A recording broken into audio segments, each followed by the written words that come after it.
Meeting Doctor here. This is part two of the issue about hallucinated citations. So we talked about how it's a problem that the use of large language models are making it easy for people to write things or easier to write things, but the problem is too much reliance on the AI is causing the publication into the literature citations that don't even exist. From a meeting science perspective, uh, had some laughable early interactions with AI where it would take me and others in meeting science like Steven Rogelberg, Nala Lehman-Willenbrock, and others, and just cobble together. Oh, here's a title from an article they wrote back, some years ago. Here they are as authors. Here's a year. It would just cobble together these citations, and I was finding out all these things that I'd written that I hadn't really written. It was pretty amazing. Point being is, I try to teach my students to be really good consumers of research. So when they're reading articles, whether it be an article from Nature talking about hallucinated citations, or anywhere else for that matter, I encourage them to be very critical of what they're reading, not because we want to just poke holes in good research, but because you want to make sure that what the authors are concluding or is accurate to what you would conclude from the same data or whatnot, right?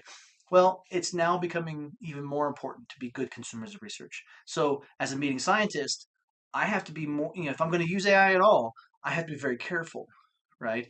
Not allowing hallucinated citations to get into my papers. But also, uh, I say this all the time.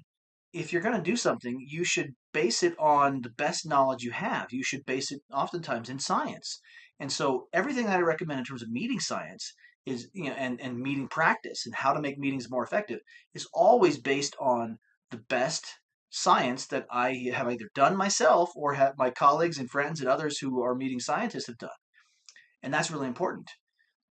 The hallucinated citations just means I, as a meeting scientist, and scientists all across the world, just need to be that much more careful, both in the writing of their science, but also in the evaluation and the application of that science when they're making recommendations, directions, guidance, identifying symptoms, and so on, as they work with people and as they work with others around them to make sure that they're giving not just good advice, but good science-based, factual direction and guidance to those who are seeking their expertise. So, as a mini scientist, I will do my very best.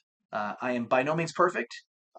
No researcher is, but as a researcher, I hope that other researchers will take this very seriously, and that we'll all look for ways, some of which Miriam and Elizabeth talked about in their article.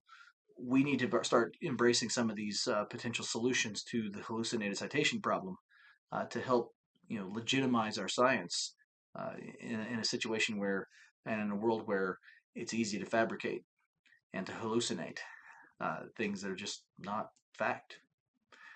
That's it for today. I'll see you next time.